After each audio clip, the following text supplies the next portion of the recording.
राष्ट्रीय एकता दिवस। राष्ट्रीय एकता दिवस प्रतिवर्ष 31 अक्टूबर को भारत में मनाया जाता है। इस दिवस को सरदार वल्लभ भाई पटेल की जयंती को चिन्हित करने के लिए मनाया जाता है, जिनकी भारत के राजनीतिक एकीकरण में प्रमुख भूमिका थी। इस दिन की शुरुआत भारत सरकार द्वारा सन 2014 में की गई थी। 31 अक्टूबर 1875 को पैदा हुए सरदार वल्लभ भाई पटेल एक स्वतंत्रता सेनानी थे, जो स्वतंत्रता के बाद भारत के पहले उप प्रधानमंत्री और गृह मंत्री बने थे। सरदार पटेल को अपनी स्कूली शिक्षा पूरी करने में काफी वक्त लगा। उन्होंने 22 साल की उम्र में 10वीं की परीक्षा पास की।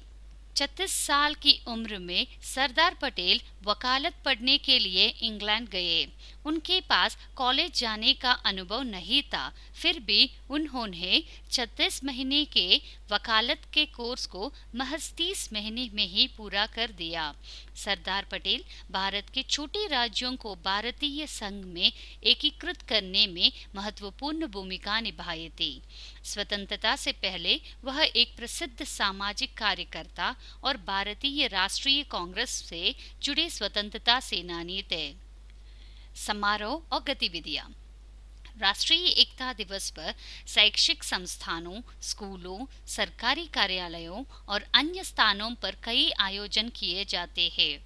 केंद्र और राज्य दोनों सरकारें इस संबंध में संबंधित संगठनों को दिशा निर्देश जारी करती है। स्कूलों में विशेष स्मरणोत्सव कार्यक्रम आयोजित किए जाते हैं, जिसमें बच्चे सरदार पटेल को सम्मान देते हैं और उनकी इच्छा के बारे में कुछ शब्द बोलते हैं और राजनीतिक रूप से एकीकृत भारत के लिए संकल्प लेते हैं।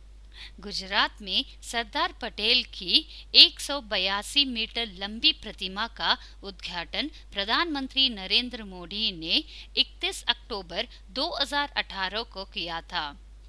यह दिन भारतीय प्रशासनिक सेवाओं के लिए भी विशेष महत्व रखता है, क्योंकि आधुनिक अखिल भारतीय सेवा प्रणाली की शुरुआत करने वाले व्यक्ति सरदार पटेल ही थे, जिन्हें पहले भारतीय सिविल सेवा के रूप में जाना जाता है। इस दिन सरकारी कार्यालयों में शपथ पढ़ी जाती है। राष्ट्रीय एकता दिवस का पालन हमारे देश की एकता, अखंडता और सुरक्षा के लिए वास्तविक और संभावित खतरों का सामना करने के लिए हमारे देश की अंतर्निहित शक्ति और लचीलेपन को फिर से स्थापित करने का अवसर प्रदान करेगा।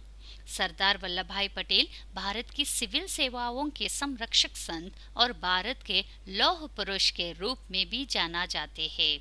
सरदार पटेल भारत के एकीकरण करता थे। यदि वह एक अखंड भारत के लिए एक असंबद्ध रवैया नहीं रखते, तो संभवतः हम आज एकजुट नहीं होते। राष्ट्रीय एकता दिवस भारत के लौह पुरुष और उनके संकल्प को हमारी श्रद्धांजलि। धन्यवाद।